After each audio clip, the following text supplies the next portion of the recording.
Hey everyone, and welcome back to the Fanfiction podcast. I'm so excited to have you here. Today, we're diving into a brand new story, The Last of His Kind Part 5. Before we jump in, don't forget to like, share, subscribe, and drop your thoughts in the comments below. I'd love to hear what you think. Chapter 14. So been a while, sorry about that. That said, I've started watching the anime again. I stopped after season 1 and have been reinvigorated. It's about this time stats to get moving, so I'll be dedicating a bit more time to it and we'll hopefully get a couple more updates out. But anyway, hope you enjoy, and please leave a review etc. If you have any questions or suggestions, please feel free to PM me. Another thing while I am at it is this. I am a part of a Discord group, the Emerald Library. There's tons of others there, plenty of writers, admittedly mainly PJO, but other stuff too, including a growing number of writers. Feel free to pop along and say hi. I'm always happy to chat about the stuff I am writing. So if you fancy it, please do to join by sticking this discord.gg/library into Discord with no spaces or using the link on my bio. Thanks for reading, and please do leave a review that, or feel free to PM. I am usually much better at answering those. Last time. Well, fortunately, I'm stubborn. Azoth shot back. Her smile widened at his answer. Then I look forward to seeing you at the twilight manor soon. It should be an entertaining evening. With that said, she gave him another smile, a nod, and then bade him farewell. What is it with elves and being weird? Charles muttered to him. Azoth gave him a flat look in response, before with a sigh he looked around at the rest of the plaza and patted Beckendorf on the shoulder. I'm not sure what else we can do here.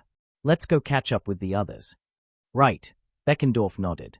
And then we should probably get back to the Familiar and talk to Hephaestus. She'll probably want some warning before Loki ambushes her. See the end of the chapter for more. With Azoth. Notes.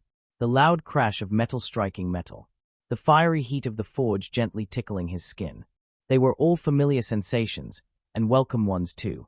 It was therapeutic. Or at least it was for him. Bringing his hammer down again, Azoth narrowed his eyes as he felt yet more hot sparks dance across his skin. He was currently forging himself a new set of armor. It wouldn't be a permanent set. The materials he was using were not good enough for that. The ore was similar to orichalcum, the ore that was predominantly favored by Oizima, smiths in the creation of their armor, and had been mined from a vein of the metal on the 26th floor of the dungeon. It was strong, malleable, and very easy to forge and work in its current state. But once hardened, it would have a lot of durability. That said, it probably wouldn't hold up against an elder dragon and would be as useless as plain cloth were he to battle Alduin again. But for exploring the dungeon, and while acting as support for the Loki Familiar on their upcoming expedition to the lower depths, it would do the job. Letting out a slow breath of air, Azoth set his hammer down gently on the side. His violet eyes still narrowed as he examined the still glowing hot breastplate for any imperfections. Seeing none, he turned and quenched it in the vat of oil beside him. Ignoring the hiss of the oil, he pulled it out again, his sharp eyes roving over the flaming breastplate, even as the surrounding flames rapidly dripped off and dispersed into nothingness. From an initial examination, it looked good, if slightly simplistic.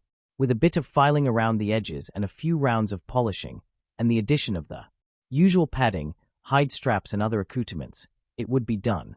Smiling, he took a breath of the hot, sweaty forge air, and exhaled again. The style he'd chosen for his temporary armor was a bit odd to say the least. It wasn't something he usually went for. Normally, he based the style of his workmanship on a mixture of ancient Dwemer and standard, high imperial ebony armor designs, with some of his own Nordic additions thrown in for flavor. He'd tried his hand at Altmarish and Akari styles in the past, but, despite looking the part, they just didn't work for him. For this armor, however, with it being a temporary one, he had instead chosen to experiment. By basing the bulk of its design off of a suit of full Orizima plate armor he had once seen, when he had visited one of their strongholds in the Rift. It was a style he'd not worked with much before, but that he had decided to try anyway as somewhat of a nod of respect to their highly talented artisans. After all, the ore he was using was similar to the type they favored, or at least that had been the plan. Unfortunately, his memory of that armor hadn't been perfect. He'd studied it at the time, and had, in the past, worked with several Orizima blacksmiths on a number of projects, and had even fought alongside several orc warriors who wore similar styles of plate armor during his adventures. But alas, his memory wasn't perfect, which incidentally was often the excuse he made for why he was both a shit bard and an even more lackluster mage. He'd probably been thumped too many times on the head, back when he was a gutter rat in Riften. Thankfully, he'd been able to use something he did excel in, his adaptability, to fill in the gaps, with him falling back on some of the ideas and designs he had come up with when studying and deconstructing farmer heavy armor back in his blacksmith forge at Solitude. A wry smile spread across his lips at that thought, even as he stood and carefully placed the freshly quenched and nearly finished breastplate on a cloth-covered work table, one of the several that dotted his personal forge. The armor would look like some heretical amalgamation of two brutish, yet still contradictory, styles, with it combining the key aspects of traditional, utilitarian, Orisima plate armor, with the chitinous, almost bestial farmer style of heavy armor. The sight of it would probably make a traditionalist Orizima blacksmith weep, and then try to kill him for the abomination he had created. And a farmer warrior try to capture, brutally, torture, and eventually eat him. Not that that would be any different from the norm when it came to dealing with those subterranean monsters. Wiping his sweat-soaked hair out of his eyes, Azoth's smile turned into a smirk. He personally liked the look of it. He liked experimenting with his techniques and trying new things, which was partly why he was coming to enjoy being in Hephaestus's familiar. It was the perfect place for a blacksmith to pick up new ideas and techniques and test out their new theories and hypotheses as they worked with and competed against their fellow familiar members. It was the perfect testing ground for a blacksmith, be they a novice or a master, to hone their craft and test their metal, all while working under the watchful eye of a literal goddess of the forge, a goddess who both looked like a human and who somehow had more humanity and kindness in her than most humans could ever claim to have. Azoth shook his head in amusement at that thought. He had been cast into the twisting void, hurled from everything he had ever known and loved, and yet somehow he had landed on his feet in a way only someone both blessed and cursed with luck, like a dragonborn, could. He was genuinely happy here in Rio, a far kinder and gentler place than Skyrim ever was and for the first time in a while, was actually looking forward to what the future would bring him. Stretching and rolling his shoulders, Azoth turned and headed to the nearby window, a smile still on his face as he pushed open the shutters and allowed fresh air to roll into his forge and banish the hot, sweaty atmosphere within. It was yet another beautiful day in Rio. The city was alive and vibrant. Looking at it now, one wouldn't have thought that only 2 days ago monsters had been running wild, and that people had been killed and injured. Instead, the city was abuzz with life as merchants sold their wares, adventurer trekked to the dungeons for a day of grinding, or otherwise walked the streets conducting business, with the other inhabitants flocking around them as they went about their day-to-day lives. For a savage northern elf like him, one who hailed from one of the roughest, bleakest and most violent regions of Tamriel, it was beautiful to see. The city was a marvel to behold, which was why it was so heartening to see how fast it had recovered from the unpleasantness of the last few days. Then again, with the Loki familiar's fast response, and the Guild and Freya familiar, among others, stepping in to support and help the wounded and those whose property had been damaged by the marauding monsters, maybe that wasn't surprising. His smile faded slightly at that thought. Or rather, at the thought of the Loki familiar. Most of the members of the Loki familiar that he had met had been pretty decent. Beat was rough around the edges, but he was a good laugh. Maybe it was the street urchin in him, or maybe it was his werewolf blood, but Azoth felt a certain kinship to the prickly, obnoxious man. He wouldn't quite call them friends, but he would say they were good acquaintances. Reveria, meanwhile, the beautiful green-haired elf, was frighteningly sharp and intelligent, and was a real credit to the elfish race. But more than that, she also had a dry sense of humor that he very much appreciated. She was nothing like the shithead Altmer he knew, or the pessimistic Dunmer, or just plain savage Bosmer he'd come across in his time. She was a good person. That, and she was as hot as 9 hells too, which he also appreciated. Tiona, meanwhile, the wild Amazon, was a good laugh. Her personality was bubbly, and her joy at life was practically infectious. She was good people, and he had a lot of time for her. He didn't know her twin sister, but she seemed okay too. Not quite as charismatic as her flat-chested sister, but not unpleasant.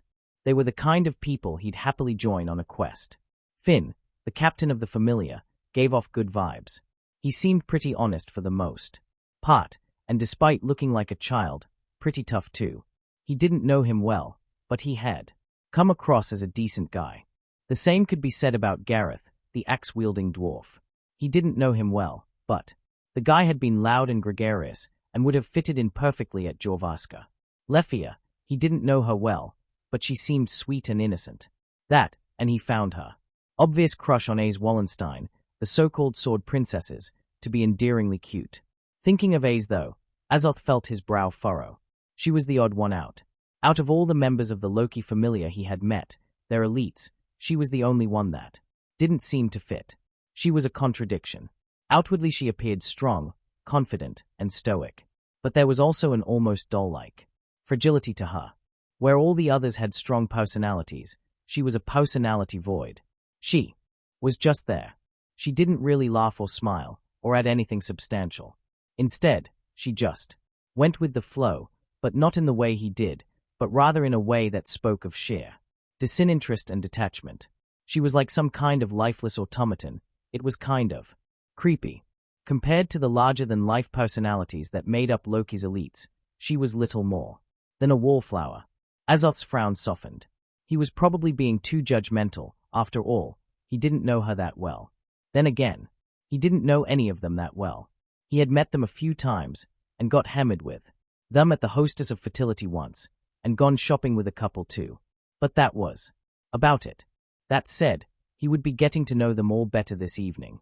Azoth grimaced at that thought, even as he turned away from the window and instead headed for one of the nearby armor mannequins, his gaze trailing over his damaged ebony armor. For a moment, before shifting to the lighter, silver-colored armor he'd got of Welf in the end, he'd decided to throw the kid a bone and had bought the armor from him as a temporary spare. Grabbing a nearby rag and wiping the sweat off his bare chest, Azoth thought back to just a couple of days ago. On their return to Forgefire Manor, both Charles and himself, once they had reunited with their missing comrades, had passed on Loki's invitation to their goddess. Not that they had needed to in the end, as like the fox-faced goddess had threatened, she had somehow got the word in ahead of them, which meant their goddess already knew about what had happened, and also about Loki's invitation to join her familiar for a feast, which she had happily accepted. Though whether that was because she had bought Loki's excuse of it being a good way to celebrate their upcoming expedition and the closeness of their two familiars, or because she had seen some kind of opportunity to be gained from going, he didn't know. What he did know, though, was that she had accepted the invitation, and that all those who were going on the expedition would be headed en masse to the Loki's familiar's ostentatious home, the Twilight Manor, this evening. There was also an open invitation for those not going on the expedition too, but for those that were, their presence was apparently not optional. Hephaestus might be a benevolent goddess, especially when compared to some of the other divine beings he knew, but when she wanted to get her point across, she didn't need her divine powers to make it stick. Letting out a half-hearted sigh, Azoth pulled a shirt on and began to strap Welf's light armor onto his body. The armor wasn't perfect, but it would do the job for today. Which is to say, it would offer him some basic protection for when he headed down to the upper floors of the dungeon, which was exactly what he was planning on doing now. He didn't like formal feasts, or being the center of attention. He found it stressful and annoying. Most of the time he'd prefer to be either in his forge, or fighting monsters to assuage his fiery dragon soul, or getting completely hammered in a warm, welcoming tavern. Spending the entire evening in the presence of the nosy Loki was not his idea of fun, which was why he needed to vent a bit in the dungeon. Adjusting the straps of his scratched cuirass, Azoth rolled his shoulder and stretched a few times to make sure he could still move, after which he headed for his weapons rack.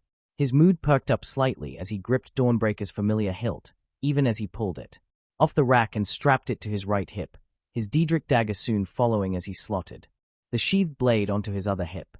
Pulling on a leather harness and fastening it up tight, Azoth then grabbed his last weapon.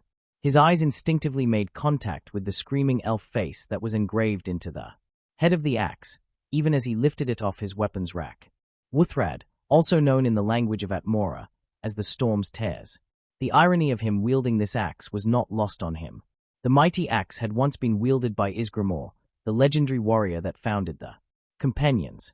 It had also once been known as the Elf Grinder, as it was with this very axe that Isgramor had slaughtered the original elven inhabitants of Skyrim, which made the irony of him, an elf, being the one to wield it even more absurd.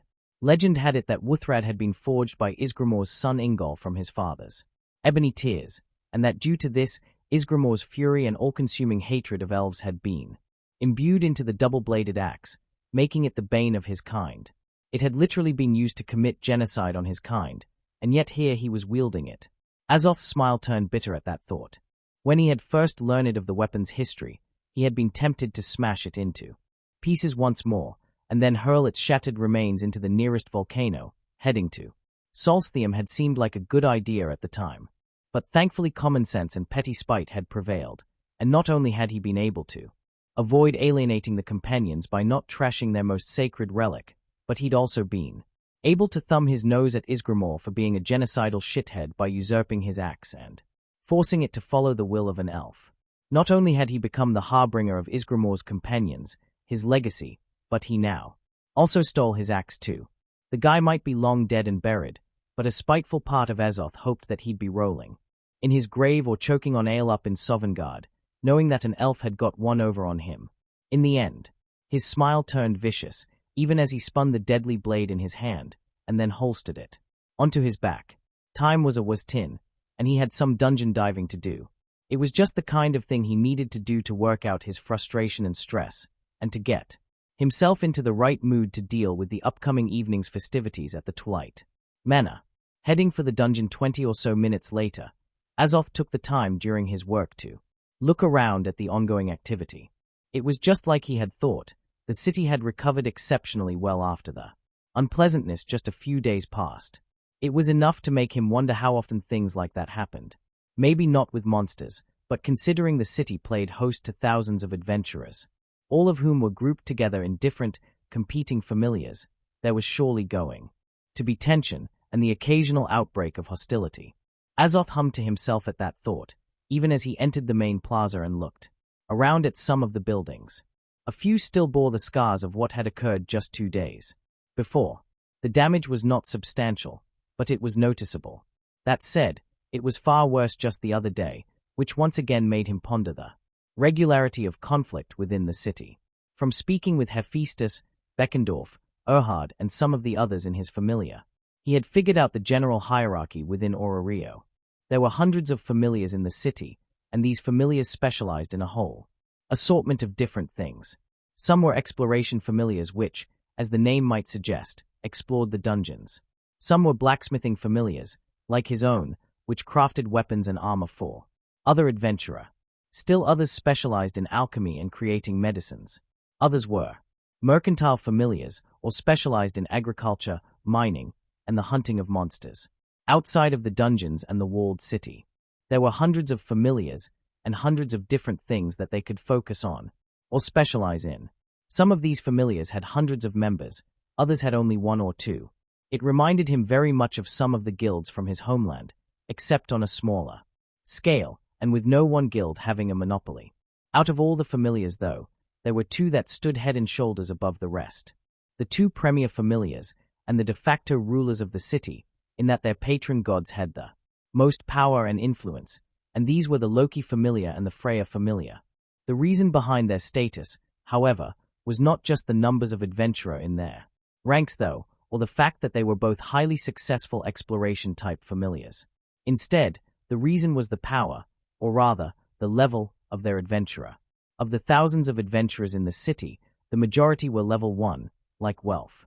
After that, there were approximately 600 level 2s, around 300 level 3s, 87 level 4s, 23 level 5s, 8 level 6s including himself, and only 1 adventurer that had reached level 7. Of the level 6 and level 7 adventurer, all of them but him were in the Loki and Freya familiars. The balance of power within the city was obvious. Yet, from what he had heard, neither the members of the Freya familiar nor the Loki familiar regularly exercised their power, and instead took more of a hands-off approach to the city, essentially letting all the other familiars run rampant and do whatever they wanted, within reason of course.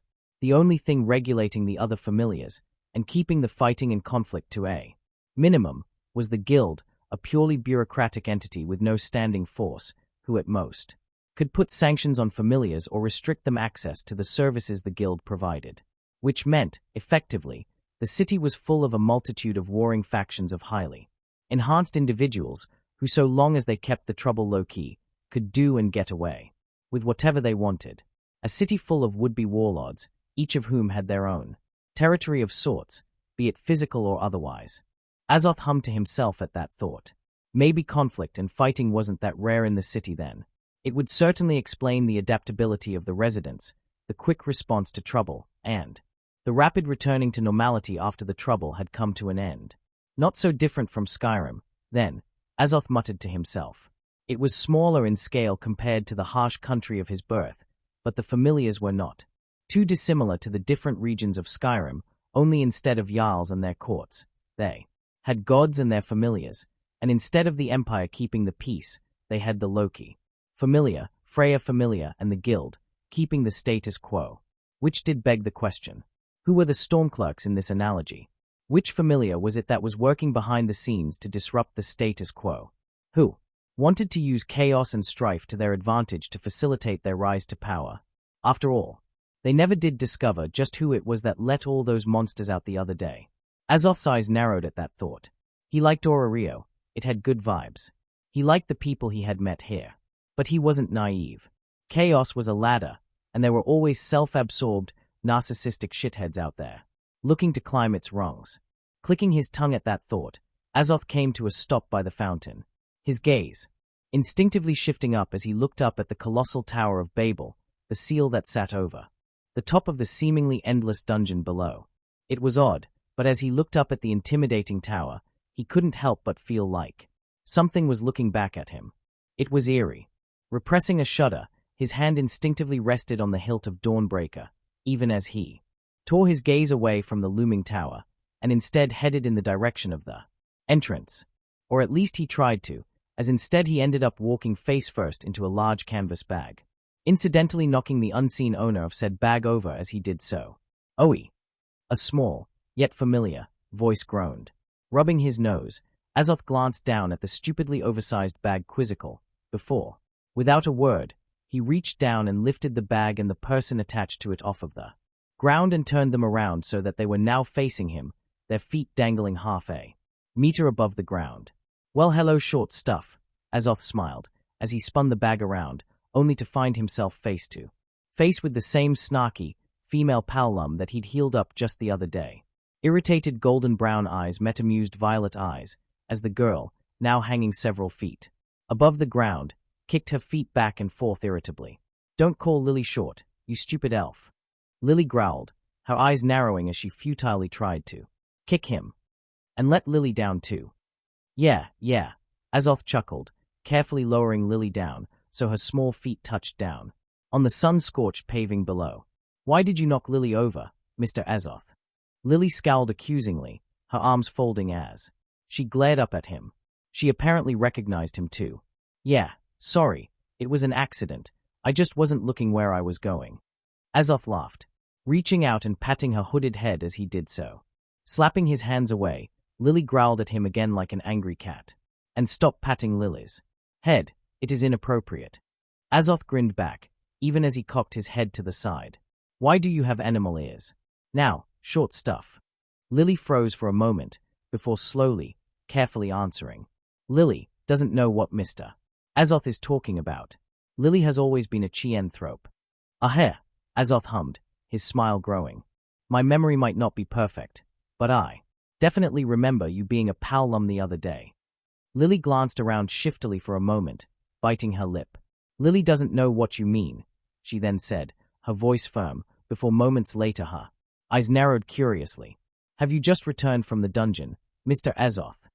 "Just call me Azoth," Azoth replied easily, letting the less than subtle attempt to change the topic go for the moment. "Lily will, if Mr. Azoth calls Lily by her name." Lily replied, once again speaking in the third person. It was odd, but in some ways endearing. "Huh, I suppose that's fair," Azoth laughed, scratching the back of his head with his gauntleted hand. "Good," Lily nodded, before frowning. "But have you just come back from the dungeon?" "No, I was just heading there right now, or at least I was before I bumped into you. Again. Sorry about that." "Why do you ask?" Azoth asked, before wrinkling his nose and trying to use his heightened sense of smell, courtesy of his wolfish nature, to try and catch his own scent. "Do I stink or something? I know I've been in the forge for most of the morning, but I didn't think it was that bad." "No, Lily doesn't think you smell any worse than you did the other day," Lily replied, after a moment of confusion. "Thanks," Azoth replied, his tone dry. The other day, he'd been covered in monster guts and copious amounts of sweat. "Lily just thought you had finished in the dungeon, as your armor looks damaged." Lily continued, her head tilting to the side. Glancing down at his armor, Azoth noted all the scratches and scrapes. It looked a bit battered, but the damage was only cosmetic. "It's fine, it's just low-level armor though, which is why it's picked up a few scratches. But, anyway, yes, I am about to head into the dungeon," Azoth replied easily. Lily hummed in response, her gaze inquisitive. "Say, what familiar are you from, Mr. Azoth?" "Please, it's just Azoth," he lightly reminded her. "And I'm a part of the Hephaestus familiar." "Oh wow, that's a well-respected familiar," Lily replied, her eyes now alight with interest. "You must be a very strong adventurer to be able to join up." Smiling down at her, Azoth felt himself relax a little.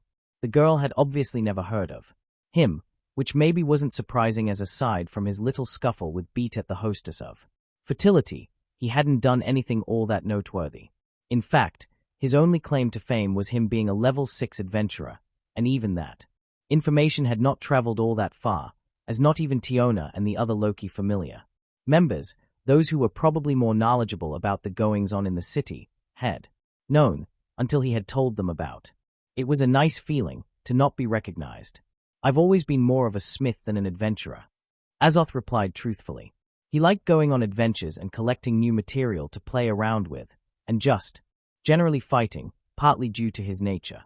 But he was always at his happiest in a forge, creating rather than destroying. "Ah," Lily nodded, her gaze trailing down his scratched-up armor before coming to rest on his gear, or rather on Dawnbreaker's glowing hilt. "Does that mean you forged that magic sword?" "What Dawnbreaker?" Azoth smiled, meeting Lily's eyes, his head cocking to one side. Curiously. "No, I didn't make Dawnbreaker. I'm nowhere near skilled enough. It was a gift from a goddess I once did a favor for." "It must have been an impressive favor. It looks so powerful." Lily cried amazed, her expression full of awe. "I wouldn't say impressive," Azoth laughed. He'd had to clear her temple of undead filth, and kill the vile necromancer who had set up a base there. More just annoying. Lily tilted her head to one side in confusion. Some people were despoiling one of her temples, so she asked me to sort it out. Azoth expanded. Lily sees, so she had you cleaning up her temple?"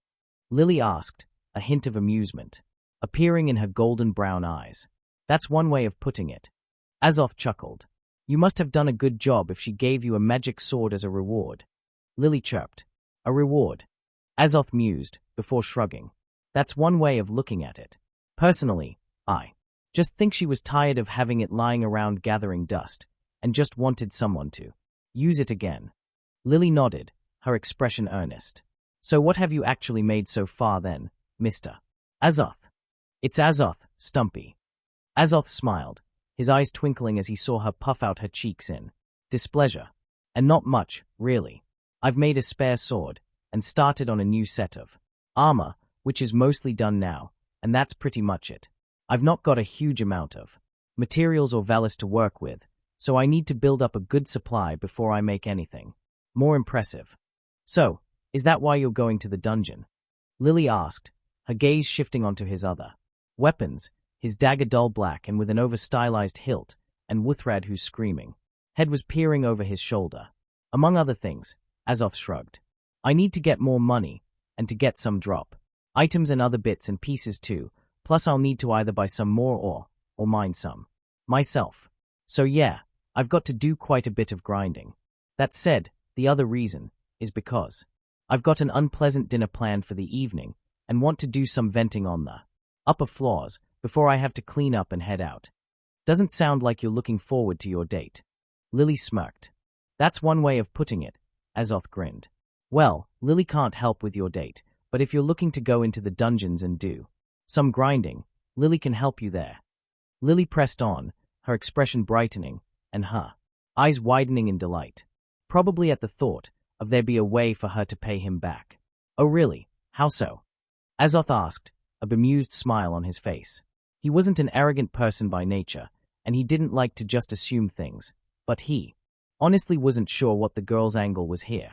He was probably many times stronger than her, and vastly more experienced, which made him curious about just how this girl thought she could help him. Well, Lily is a supporter. Lily smiled, her expression expectant. Okay, so you support people in the dungeons? Azoth asked. Lily's brow furrowed. Does Mr. Azoth not know what a supporter is? I could hazard a guess from the name. Azoth replied lamely, before his eyes narrowed. Pipsqueak. It's Lily. Lily brushed him off, even as she let out a loud, exaggerated sigh. And yes, as the name suggests, supporters support adventurers in the dungeons. We carry their extra equipment and their supplies, and we collect the monster stones and drops. We make it easier for adventurers to work. Sounds useful. Azoth nodded. Yes. The girl's smile brightened. Most of the stronger groups of adventurers bring along supporters, as it means they can collect more stones and drop items, and so make more money. So, how about it? Do you want a supporter? Lily asked again, a smile back on her face. It'll help Mr. Azoth out in the dungeon, and if we split the reward, it will allow Lily to continue to make ends meet. Azoth couldn't help but smile at her enthusiasm. She was an odd one, kind of like Finn. She looked like a child, but didn't act like one. It made reading her difficult, but at the same time, like Finn, he got good vibes from her. Yeah, go on then, short stack. Azoth shrugged after a few moments of thought. I won't be going down that deep, and will only be down there for a few hours. So, there might not be much to split up. Lily understands, but work is still work. Lily nodded, her eyes narrowed. And remember, Lily's name is Lily. So anyway, which floor were you thinking of going to? The 12th floor, maybe. I guess it depends on how long it takes. Azoth shrugged. 12th? Lily asked, her eyes widening a fraction, before moments later her expression relaxed. Is Azoth really that nervous about his date? Azoth shrugged. Who knows? Well, come on then, Lily. Let head off. Time's a was 10. With that said, he turned and once again started towards the dungeon, only now with Lily scurrying along after him. So then, tell me about yourself, Lily. Azoth asked as they walked. Well, Lily is Lily, Lily replied helpfully. Azoth sent her a sideways glance. I'd never have guessed. With Lilarukarad. Lilarukarad hated adventurers. She truly did. It was an immutable fact that all adventurers were selfish, vain assholes. They thought only of themselves, and only worked for their own self-aggrandizement. All of her life, she had been stepped on and pushed around. First by the older and stronger members of Soma Familia, the familia she had been born into, and then later by other adventurers who spat on her, cheated her, and treated her like trash. When she acted as a supporter for them, there were no good adventurers out there. She hated them all. The one she was currently following, Azoth, was no different. Sure, he had healed her the other day, and on the surface had seemed like a decent person. But she knew better.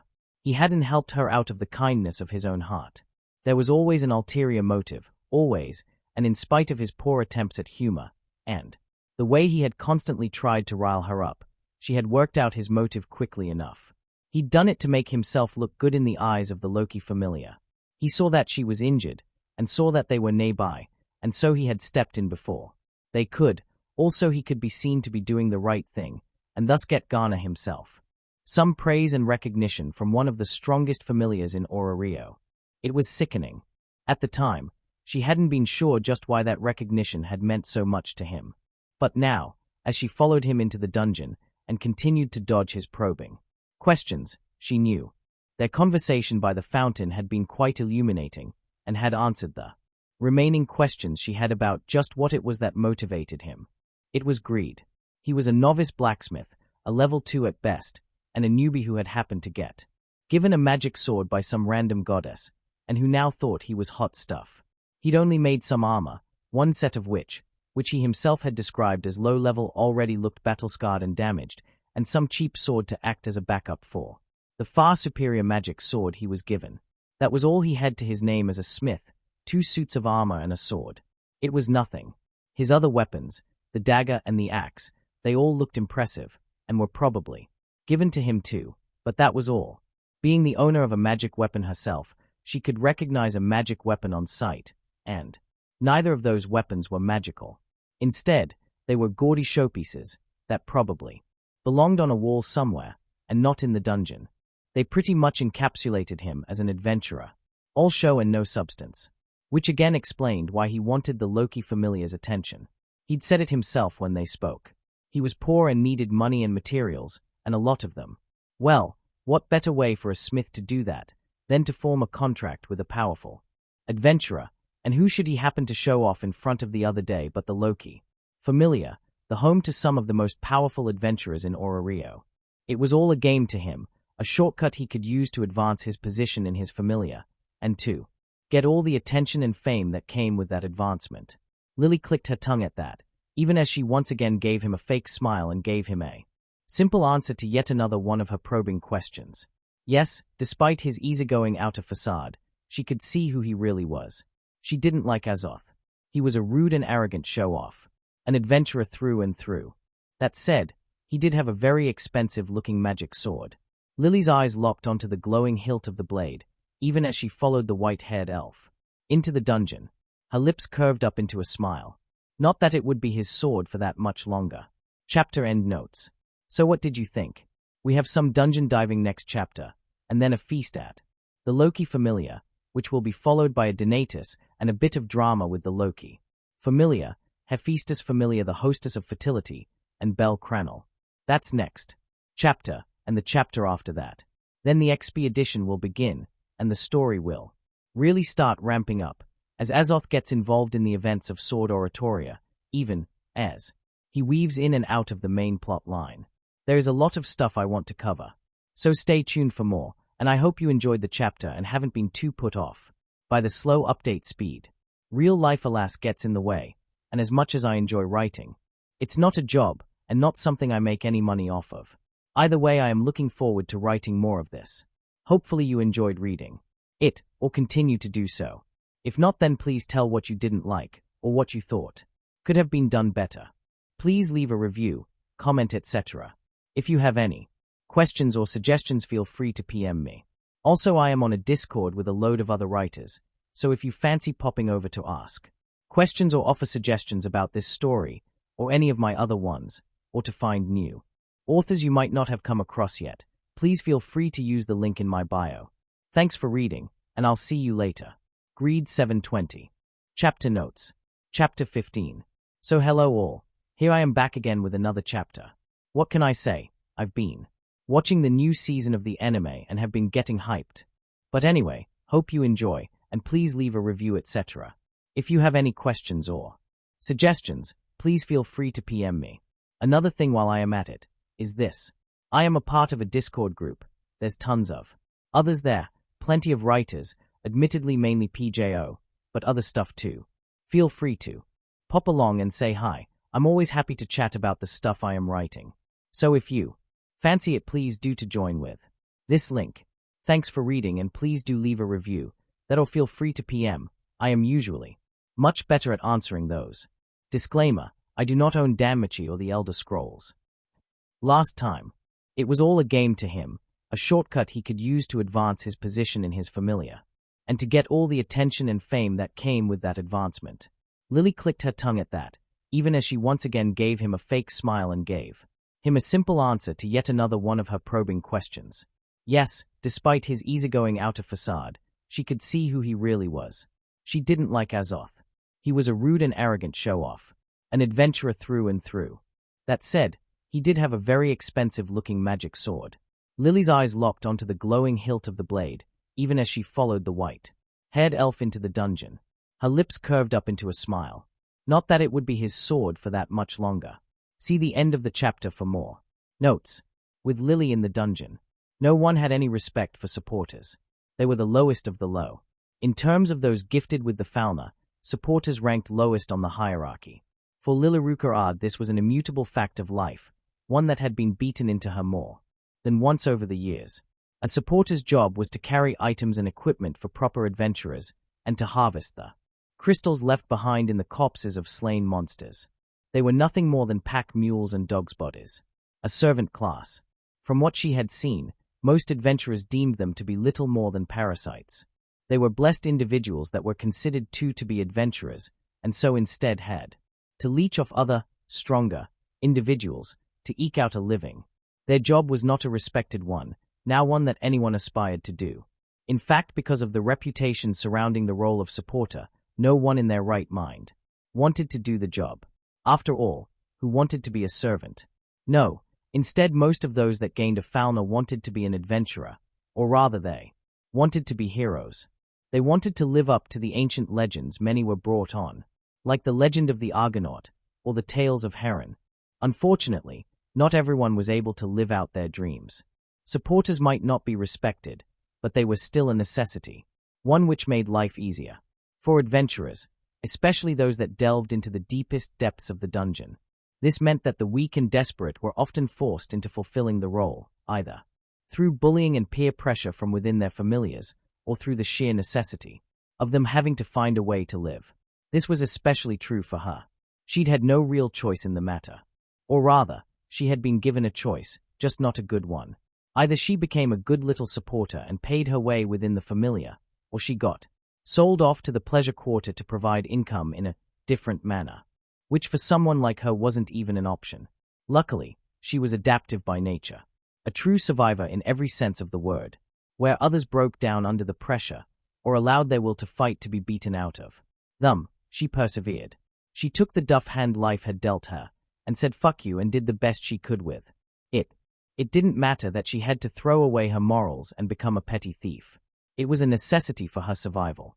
In her 15 years of life, she had changed a lot from the excitable, naive girl that had wanted to be an adventurer. That airheaded idiot had died the day her feckless parents had. Instead, nowadays, she was a bitter, jaded, selfish realist. Someone that recognized how shit, corrupt and unequal the world was, and how selfish and fake the people in it were.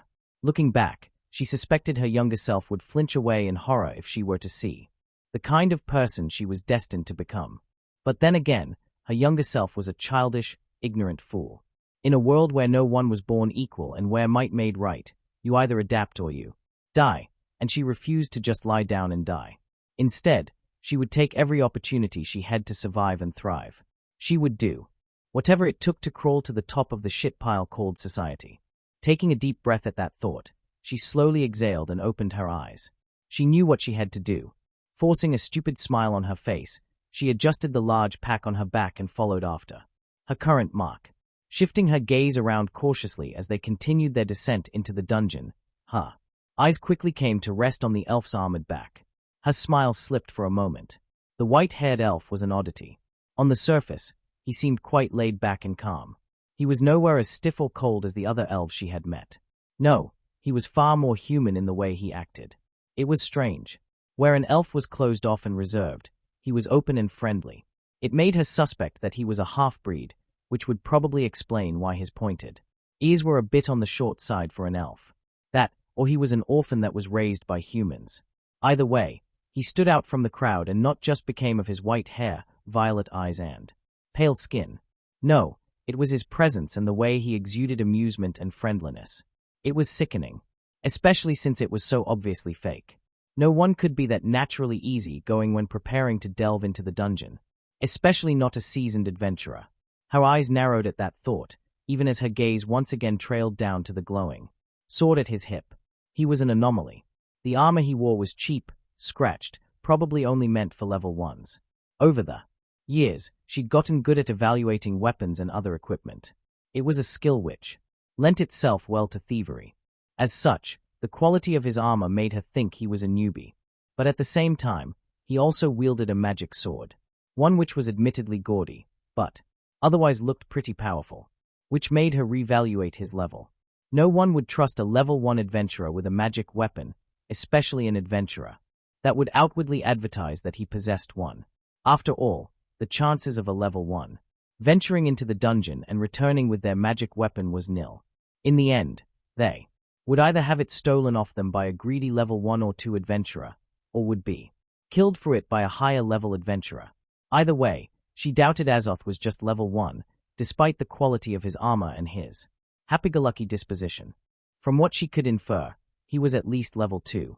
Frowning, her eyes narrowed as she pondered on what she had learned of him.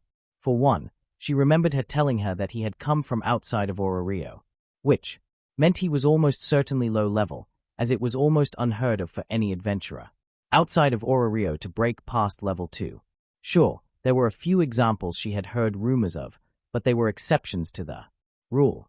The Hiryute twins, for example, were Amazons who had, according to rumor, been level 3 before they entered Ororio. But the moment they did, they became the main topic of gossip for at least a week. Azoth, though, was an unknown. She hadn't heard even a whisper of him yet. She nodded to herself at that thought, even as she withheld a sigh. She was beginning to stress herself out. Then again, could she be blamed? Going after an unknown and possibly level 2 adventurer was already risky enough. But going after an adventurer with an unknown level from a powerful familiar like the Hephaestus familiar was bordering on stupid. It was a foolish gambit. Looking back, she could see that now.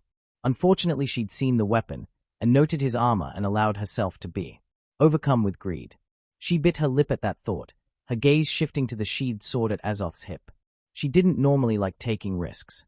She had been fucked over too many times for her not to have learned caution. At the same time, though, the sword represented a massive payday. If it was as valuable as she suspected, then it could be her way out of the Soma familiar, and out of Ororio entirely. In many ways, the sword represented her freedom. In that it was so close, she could almost grab it, but still just out of reach. All she had to do was take that last step and put herself at risk, and her life, her living nightmare, would all be over. Her hands clenched into balls at her side. Azoth seemed nice and friendly on the surface. But it was a lie. In reality, he was just as selfish and arrogant as all the other adventurers in Ororio. She nodded to herself at that thought, bracing herself for what was to come. From what she had seen so far, Azoth was quick and well-armed. But in the end he was still just a blacksmith, a person more suited to creating weapons than wielding them.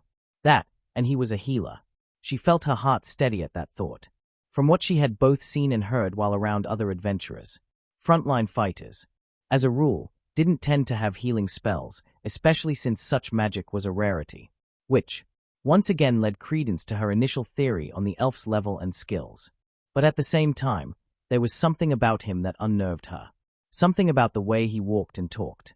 Something lurking within his friendly violet eyes that sent a chill down her spine and made her hackles raise. She'd had that feeling before around first-class adventurers, that aura of power, confidence, and authority. Yet at the same time, first-class adventurers had significantly better armor than the elf wore. That, and they didn't come from outside of the city. On top of which, high-class adventurers were household names. There were so few of them that everyone in the city knew who they were, what they looked like, and what their names were, which meant he couldn't be a high-class adventurer. The elf was still a walking contradiction, and it made her nervous. Gnawing at her lower lip, Lily shook her head. She was overthinking things and allowing herself to get distracted, which was a cardinal sin. When it came to dungeon diving, even while on the upper levels, they'd only been in the dungeon for around half an hour. It was difficult to keep track within the labyrinthine caverns that made up the upper floors, but they'd already made good progress. She hadn't even needed to load her wrist-mounted crossbow once, as Azoth had been able to take care of the few goblins and kobolds they'd come across with a contemptuous amount of ease. Then again, any half-decent level 1 would have been able to do the same. The first 4 floors were generally pretty easy to deal with. They only became a problem when the monsters swarmed, and even then a halfway competent level 1 adventurer could still kite and pick off the monsters until they were trimmed down to a more manageable number. It was actually part of the reason why she had been letting her mind wander. She was bored. Cutting out monster crystals and picking up the occasional drop was pretty monotonous work, and considering the ease with which Azoth dealt with the scrubs on the upper levels, she didn't even have any entertaining fights which she could watch to break up the time. Letting out a sigh as she continued to trail after Azoth, Lily began to tense slightly as they made it down to the 5th floor. She wasn't scared, as she'd gone lower in the past. In fact, she'd gone as far as the 11th floor, but admittedly that had been when she was supporting a much larger party. Now, though, she was supporting just a single adventurer. An adventurer that she now remembered mentioning his desire to make it down to floor 12, deeper than she'd ever gone before. Pulling a bolt out of her robe and loading it in her wrist-mounted crossbow, Lily kept her eyes open as the two of them began to make their way through the gloom, her back stiff and her posture tense as she listened out for any sign of monsters. The monsters on the 5th floor were tougher than the ones on the upper floor. On the 5th floor, there were monsters like war shadows and orcs to deal with, none of which were particularly easy, or at least not for a level 1 like her. Thankfully, Azoth was likely a level 2. He'd have to be if he truly wanted to make it down to level 12 alive.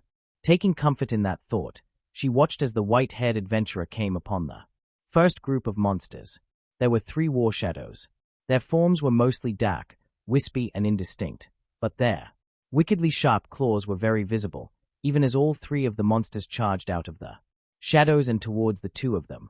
Flinching in spite of herself, Lily could only watch as Azoth shifted to face the monsters, his sword held lazily down at his side. She couldn't see his face, but from his stance she imagined he looked bored. At the sight of his reaction, a part of her wanted to desperately cry out and shout at him to get ready. Before she had the chance to do so, however, he took a step forward and swung his long sword through the air in a blur of silver. Staring frozen in shock, Lily could only watch as the 3 war shadows literally fell to pieces. In front of their top halves hitting the ground with a chorus of thuds, only for their bottom halves to follow soon after. All it took was a second, and the battle was done. Stepping over the remains, Azoth spared her an amused smile, even as she shook herself out of her stupor and quickly got to work harvesting the crystals. "You all right there?" he asked, a slight smile gracing his angular features. Fine," Lily nodded, her heart still thudding away quickly in her chest. "I mean yes, Lily is fine, Mr. Azoth. That was really impressive. Lily could barely see you move." "Or, you're too kind, Lily. These things are weak though. Barely even worth the effort of drawing a sword." Azoth smiled. Lowering her head as she got to work cutting out the stones, Lily had to withhold a sneer at the adventurer's arrogance. Instead, as she finished cutting out the last stone and started storing them in her backpack, she forced a look of nauseating awe on her face, even as she continued to lay the compliments and adulations on thick. Despite their supposed power and superiority, adventurers for the most part were very easy to deal with. All you needed to do was butter them up with compliments and stoke their ego, and they would happily put aside any suspicion and let their guards down. Keeping the stupid smile on her face, she continued her meaningless tirade of compliments and awe-filled nonsense as the 2 of them continued to descend into the dungeon. Following along in his path, she could only stand by and watch as Azoth made quick work of the 5th floor, his stance still lazy as he easily cut a path straight to the entrance to the 6th floor, only for him to do the same there, with him only pausing long enough for her to collect the monster crystals and drops before he continued on his way, his sword either laying on his shoulder or hanging lazily at his side as he tore his way through the 7th floor too. He didn't look at all tired, nor had he moved to draw his magic sword. Instead, he just used his plain sword to cut through any monster foolish enough to cross his path, even as he continued to make the occasional small talk with her, with an odd smile slowly shifting across his face the more they conversed. Additionally, she had noticed his gaze invariably flicking over to with barely hidden amusement as they continued their way down into the dungeon's depths. The knowing look he kept sending her was beginning to piss her off. Not that she said such a thing. Instead, she continued to play nice, even as they passed through the 7th floor, then the 8th floor, after which he made quick work of the 9th and 10th floor, before finally they made it to the 11th floor. With every floor they completed, her consternation and nervousness grew. Azoth was much more skilled than she gave him credit for. He was moving through the floors with almost unbelievable ease, faster in fact than the party. She had joined a few months back that had also made it to the 11th floor. Each time he encountered a group of monsters, he defeated them all with just a few swings of his sword. There was no pause in his movements, nor any hesitation. Instead, he moved with a practiced ease, his simple blade a blur as he butchered any and every threat he came across. He hadn't even accidentally damaged a single crystal, either, not once in the hour or so they had been traveling. Perhaps most surprisingly of all, however, was the fact that he didn't even look tired. In fact, from what she could see, she was more tired than he was, and all she had been doing was cleaning up the mess he left behind. Then again, she was probably taking longer to harvest the questions than he took to kill the monster. It was galling. She joined up with Azoth in the hopes of luring him to a more dangerous part of the dungeon before robbing him and leaving him to fight his way out. But with every group of monsters he cut through, and every floor he cleared, her confidence waned. He was definitely level 2 at the least. If not level 3, maybe. He was far too fast, powerful and sure of himself to be anything else. More than that, he was too focused. Several times he had quickly pulled her out of danger when a monster just appeared from the gloom, including a time when several monsters burst out of the wall behind her. Not once had he lost track of her, not while fighting, nor while basking in her slowly diminishing adulation. A part of her was beginning to second-guess her initial plan. She had badly misjudged the situation. She wouldn't be able to lure him into danger. Instead, she'd either have to give up or be craftier. With her magic, she would be able to easily hide from him if needed. All she needed was a moment where he wasn't paying attention, and then enough time to get away from him. She needed him distracted, or at least distracted enough that he wouldn't catch on to her stealing his sword before it was too late, after which she would just run for the surface, stash the sword, and change her appearance. En route, her first plan might have failed, but all was not yet lost. She bit her lip again. A part of her was worried about the risk. That was her cautious side. But the ambitious part of her still had its eyes on the prize. Licking her lips, she shifted closer to Azoth, even as they continued their way through the 11th floor. She would need to make a choice sooner rather than later. Did she take the risk, or play it safe? The choice would likely be easier to make if she could actually come to a conclusion on just who Azoth was, which was not easy, as she hadn't heard a thing about him before. With Freya in the Tower of Babel, holding back a smirk, Freya watched on in amusement as the other gods continued to chatter and squabble. Her fellow deities really were like children sometimes. They were in the midst of a Donatus, a meeting of the gods held once every 3 months, where many things were discussed, including both the running of Orario, news from the dungeon, news from beyond Orario's walls, and finally, and most important for some, the aliases which were to be given to adventurers that leveled up. Only this Donatus was a special once, as it was not taking place within the 3-monthly cycle, but instead had been called several weeks early, which in itself was a rarity, and one that piqued her interest enough to attend. After all, throughout the centuries, Hephaestus had never called for one to take place. In fact, she only really even attended the meetings when one of her children were the topic of discussion, or when something big was happening in Orario. It was enough to pique anyone's interest. Especially hers. After all, unlike most of the gods present, she was almost certain she knew why Hephaestus had called the meeting. For all that the red-haired goddess played at being reserved and mysterious, she was still predictable. Lending her ear to some of the ongoing discussion, she quickly noted that most of those present were idly chattering about inconsequential things. That, or they were gossiping about other gods and adventurers behind their backs. Still others, like Loki and Apollo, were loudly bragging about their children to anyone who would listen.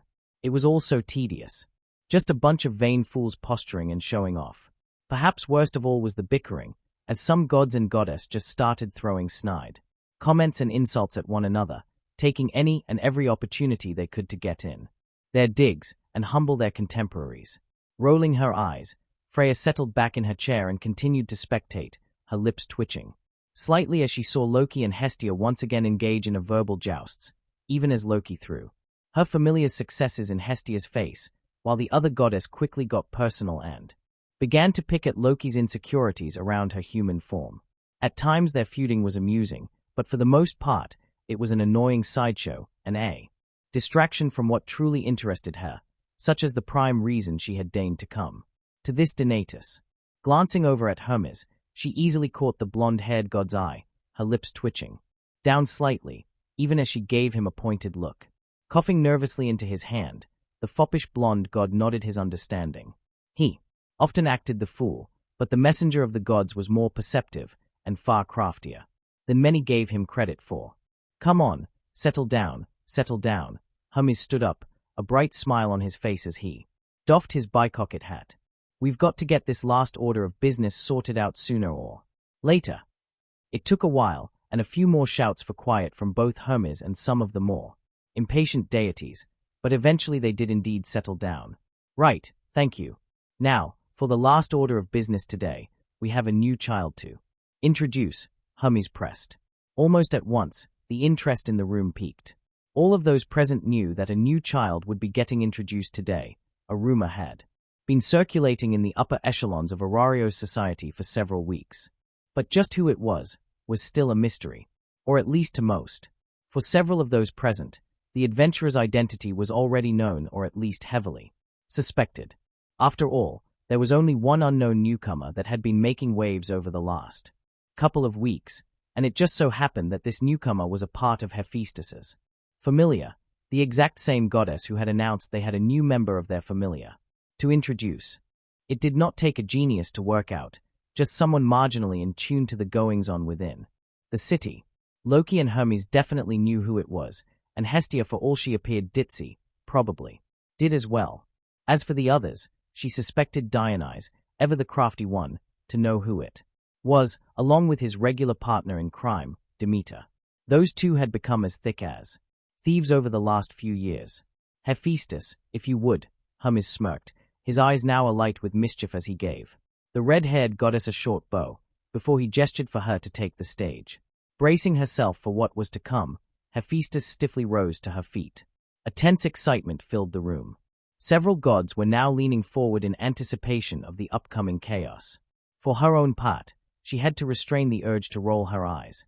Yes, a new child recently joined my familia. His name is Azoth, Hephaestus said curtly. Her single eye narrowed as she looked around at the rest of the room. Unconsciously licking her lips, Freya couldn't help the thrill of desire that ran through her body at the mention of the elf. She hadn't been able to stop thinking about the man since she'd first seen his chaotic, multicolored soul. It was like nothing she had ever seen before. A maelstrom of color and fury. She had to have him. He is new to the city, and comes from another familia, the Meridia familia. The red-haired smith pressed on gamely, her posture stiff. Hephaestus had never been one for public speaking. It was one of the reasons she shied away from being the center of attention, that and the fact she was insecure about her facial deformity, which her opinion was a shame. After all, ugliness had its own form of unique beauty, and for as much as she might think her missing eye made her hideous, it was instead part of what made her interesting. Her lips shifted downwards at the thought of such potential being wasted by petty insecurities, even as she listened in on the murmur that followed Hephaestus's words. Meridia familia. Never heard of it, have you? No idea. Is Meridia a man or a woman? More importantly, is she hot? With a name like that, of course she is. Yeah, I bet she has got a great big pair of dash. Holding back a sneer of derision, Freya gently coughed into her hand. Those closest to her flinched at the sound and quickly quieted down, with the others soon following their lead, even as she favored them with a gentle smile. Sometimes words were not needed. Yes, thank you, Hephaestus said stiffly. As I was saying, Azoth is a new member of my familia, and has been recently registered with the guild. What level do you think he is? Can't be that high if he came from outside the city. I don't know. Do you remember those sexy Amazon twins? They were both like level 3 when they joined Loki's familia. I'm pretty sure they were only 10 years old when they joined her familia though. Hey, when I said sexy, I'm talking about what they look like now. Yeah, sure. Whatever you say. You're totally taking what I said out of context. Course we are. Oi, shut up, you gossiping harpies. Loki exploded from across the room, her sharp gaze on the perpetrators. Holding back a chuckle, Hermes smiled. Thank you, Loki. Yes, well anyway, Hephaestus pressed on, her posture still stiff and her hands clenched into fists at her side. In light of Azoth's inclusion in the Loki familiar's upcoming expedition, I thought it was necessary to call a special donatus to announce him. More mutters followed that. Only these mumblings weren't filled with surprise. The news of Loki familiar's latest expedition had been doing the circuit for the last few days. Now, yes, and may I give my congratulations to Hephaestus for snagging such a powerful child. Hermes jumped in again, taking over from Hephaestus now that she had introduced Azoth. Especially a level 6 adventurer like Azoth. It's not every day another one of those turns up. Another level 6. One of the gods shouted. I've never even heard of this guy. Has Hephaestus been hiding him? We should have the guild investigate. That's impossible. It's impossible for anyone outside of Rio to get to that level. What about those 2 psychotic Amazon twins Callie has? They are both level 5s, from what I've heard. Yeah, but haven't you heard how they got that way? You're talking about Callie's blood games, right? Like how she forces her children to fight each other to build up their extalia. Fight. They fucking kill each other. It's in the name. But then does that mean dash? Nah, if he's a member of the Hephaestus familia, he's only a Smith dash. No, it means that for this guy to have got to that level outside Rio, he will have had to have done some real shady shit. I don't think I'd want any of my children near him. Hey, wait a minute. Is she talking about that white-haired elf that killed all those monsters in the square the other day? You mean the one with healing magic? Yeah, I didn't think about it at the time, but I didn't recognize him. Could be, I guess. I reckon it is. Listening to the ongoing babble, she had to resist the urge to roll her eyes. Freya held back another sigh at all the inane chatter. The other gods, they were all just so tedious and judgmental. Azoth is not some monster. Hephaestus snapped suddenly, her red eye alight with anger. Nor is he a murderer or anything else. He is just a kind, talented elf that managed to level up outside of the city. Is it strange how high his level is? Yes. But I've spoken to him and got his measure, and I trust him implicitly. Yeah, I've met him too. He seems pretty decent. A bit loud and rough around the edges for an elf, but otherwise a good guy. Loki piped up. Besides, my girls like him, so you all best. Fuck off if you're thinking about causing him trouble. You hear? I don't want any of you. Shitstain's upsetting my Leffia now that she's made her first friend outside of the familiar. Smiling at the interruption, Freya sat back and did nothing. A part of her wanted to speak up on his behalf. After all, it wouldn't do to have the other jealous petty gods turning the city against her Azoth. At the same time, though, she didn't want to alert some of the other gods to her interest yet. Their knowing of her interest would endanger her plans, especially if Loki, or worst of all, Ishtar, found out. The 2 goddesses were irritating enough at the best of times, both because of their competitiveness and their narcissistic belief that they were in any way equal to her, but they would likely be many times worse if given the opportunity to foil her plans. So, now you've all stopped gossiping like milkmaids, do you want to get to giving young Azoth his alias? Hermes spoke up, drawing an end to the lively discussion, as instead excitement began to build up once more. Hephaestus's expression became pained as she retook her seat. A part of Freya empathized with her fellow goddess. This part of the proceedings was always the worst, and considering how worked up the other gods had already gotten after renaming the recently leveled up adventurers earlier in the meeting, she doubted Hephaestus would like what was to come. Still, it was tradition, as was the patron's duty to defend their child as much as possible. He used ice and healing magic in the square, didn't he? So how about the frozen saint? No, the ice-blade sorcerer. He used fire too, so what about icy hot? He has white hair, so white fire. Or maybe, white lightning. Nah, they are not bad. Hey, I know, we don't know much about him, so how about the unknown? Or the outsider? The elven thug? The cold guardian? With every name that was shouted, Hephaestus's expression grew more and more pained. The adventurers themselves loved the epithets the gods gave them, and bore them with pride. But that was because they were ignorant as to the true reasons and meaning behind their aliases. The reality was their monikers were given for the sake of mockery, and to humiliate their divine patron. Their children, however, were just too naive and oblivious to see that, and instead took their given alias at face value, under the belief that their new titles were sincere. It was very cute the way they reacted, but also very painful for their divine patron, as they then had to sit back and watch as their children paraded around with their new titles, oblivious to the real intent and mockery behind said titles. She was just glad that her influence and power were enough to quell the worst of the suggestions for her children. It had taken a lot of political force, manipulations, and subtle threats, but she had managed to secure her children mostly normal epithets. Unfortunately, Hephaestus did not know how to properly leverage her own growing influence within the city, and also lacked the political and social graces needed to properly manage and direct the other gods. "Can't you just give him a normal name?" Hephaestus asked, her tone strained, and her fists clenched at her sides. "No." Several people shouted gleefully. "The White Dragon." "No, the White Fury." "The Elven Bandit." "Vulcan's Hammer." "He doesn't even use a hammer. He's a smith though, and they use hammers." "Point taken." "How about the Harbinger?" "The Harbinger of what?" "I don't know, it just sounds stupid and mysterious." "You're all the worst." Hestia shouted up suddenly. "Leave Hephaestus alone." "No." Hestia quailed as several gods shouted her down, deciding to both take pity on her fellow goddess, with the side benefit being that she could ensure her future familiar member had a half-decent name. Freya rose to her feet. Silence fell and anticipation built as those around her looked up at her with awe, desire, and, in some cases, caution or irritation. "I have an idea." Her lips curved up into a smirk, even as she saw the expressions of those around her crumple as they heard the finality in her words, and realized that their fun was coming to an end. "How about with Azoth?" The 11th floor was quite similar to the 10th floor in many ways.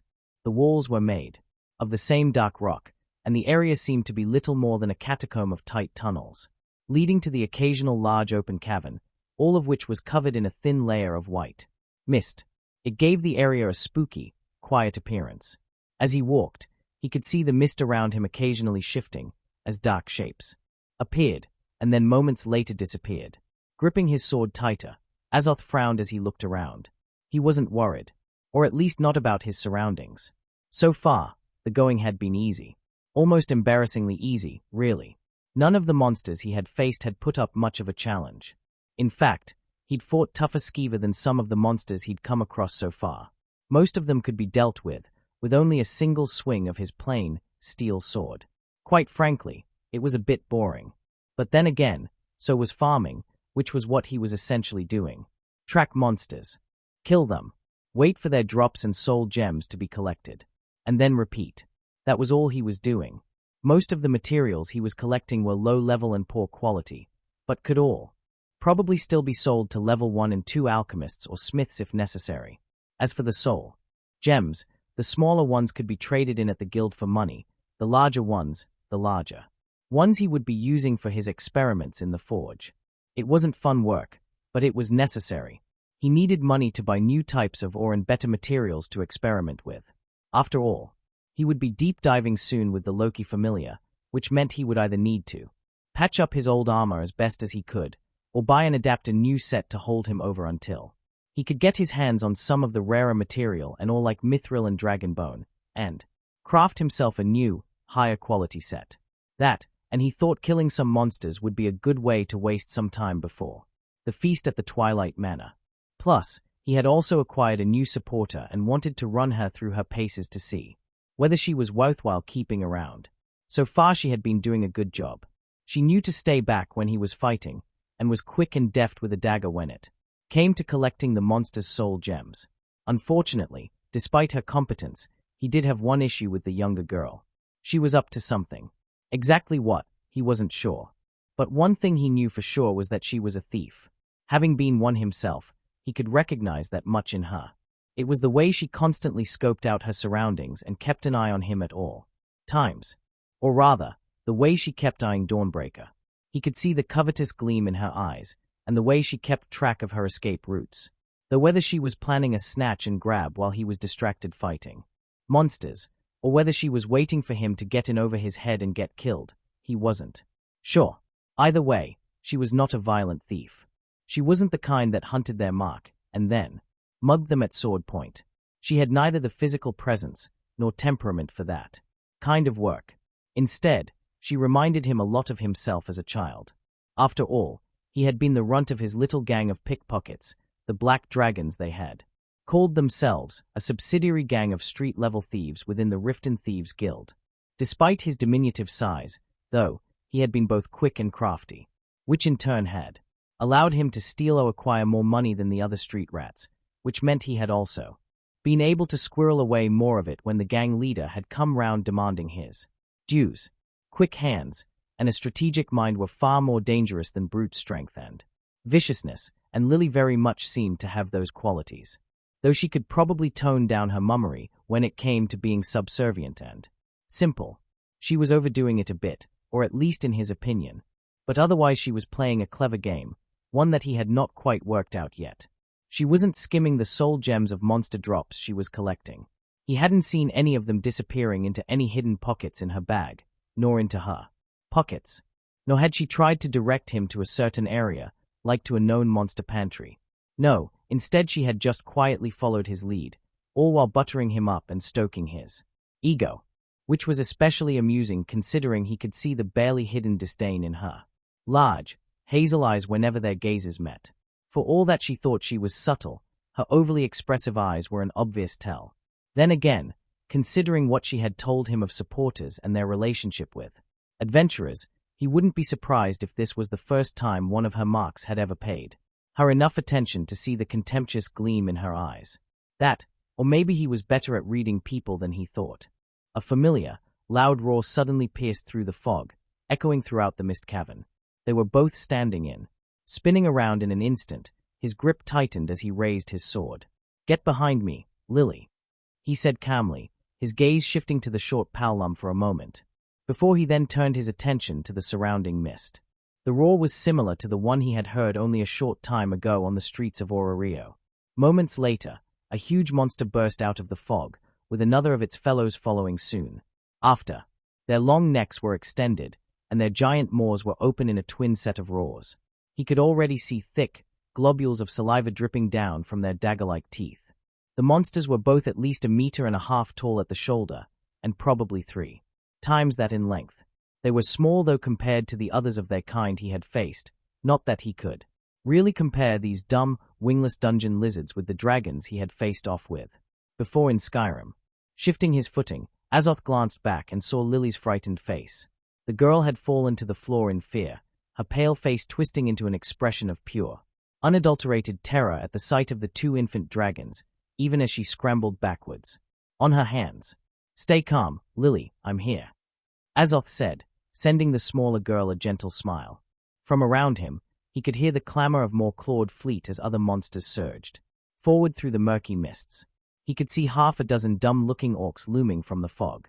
The huge pig-headed monsters were as large and stupid-looking as he remembered. Darting about above his head were some bad bats. These monsters he'd only heard of in passing, but seeing them now, he could see how they had gotten their names.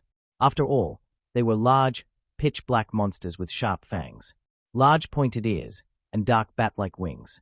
From what he had been told by Welf, they also had the ability to create sound waves that could induce powerful headaches. Crawling forward behind some of the other monsters, he could see a number of odd-looking, quadrupedal monsters joining the growing horde. They were large and squat, walking on 4 thick, sturdy legs, with 3 blunt claws on the end of each appendage. Their heads were angular and triangle-shaped, and ended in a dark gray beak. But the most noticeable thing about them were the thick, segmented gray shells that covered their backs, heads, and limbs. Taking a step back, he inhaled, his gaze roving around the mass of monsters. From what he could see, they had stumbled into a monster pantry. What were the chances? His violet eyes momentarily shifted back to Lily, even as he took note of the fact that they were surrounded on all sides. There were 2 infant dragons in front of him, with a number of snarling orcs backing them up.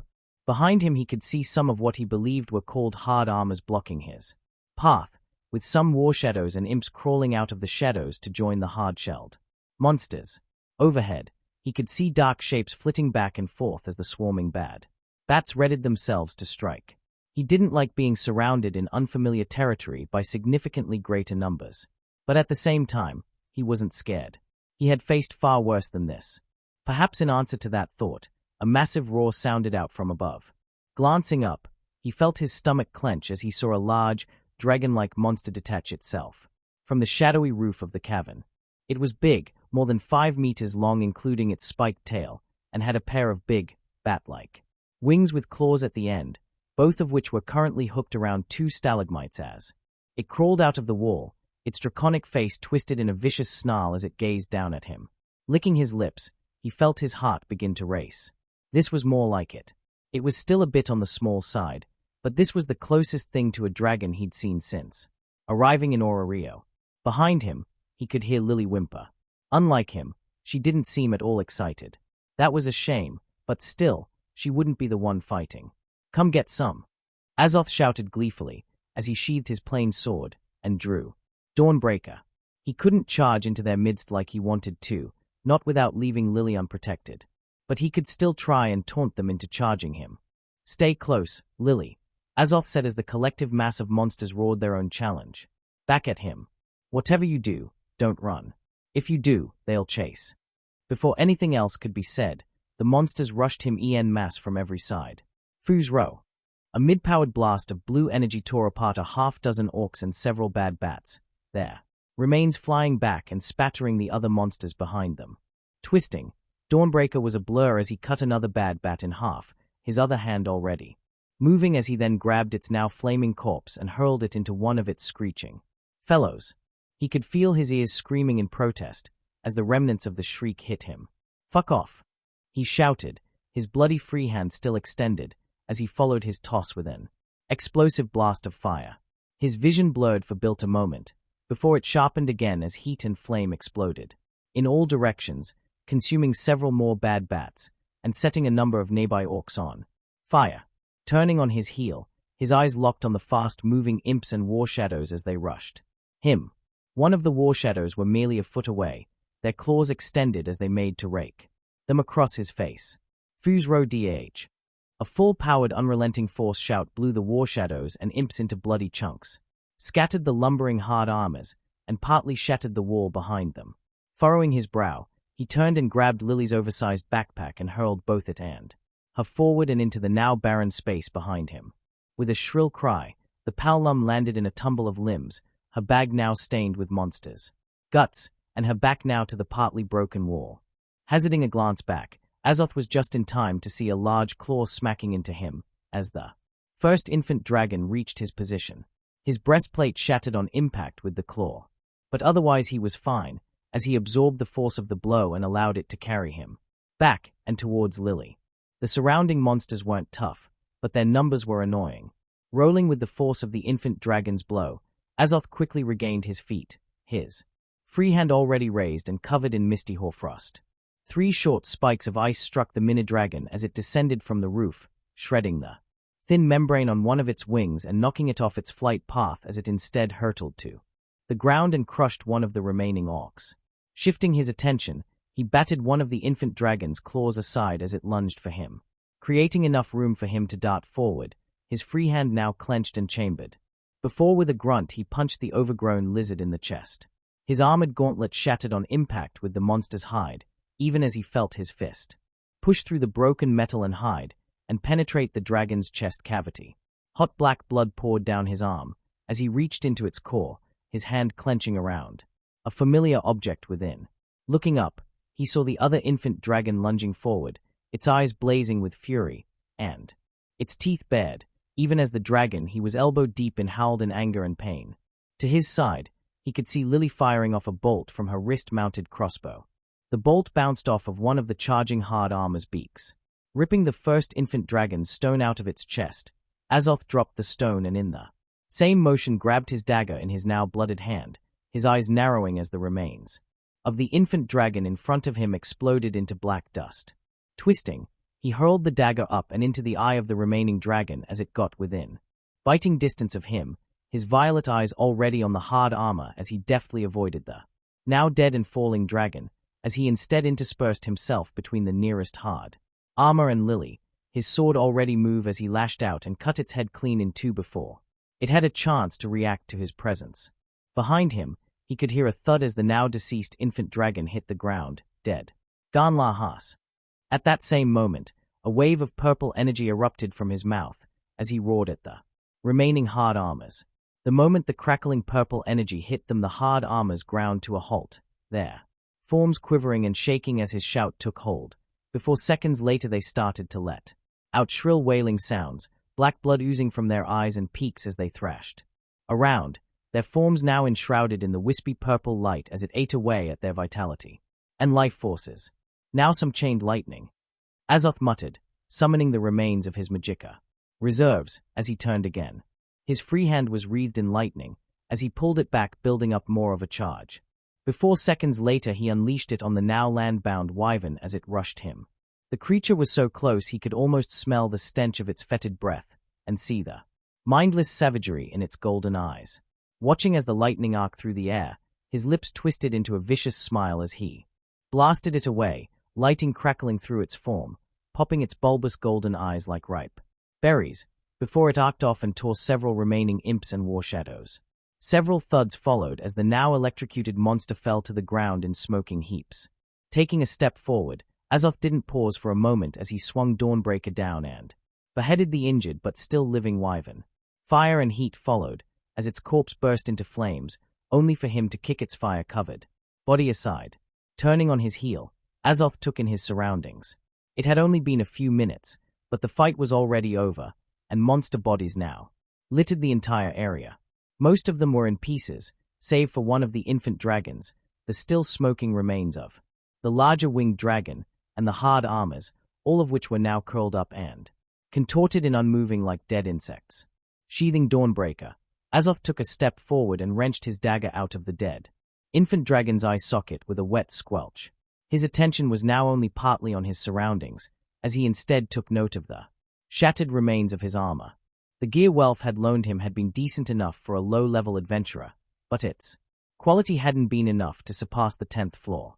"Well," he said, shaking off the remains of the ruined armor as he turned back to the still cowering Lily. "That was fun, wasn't it?"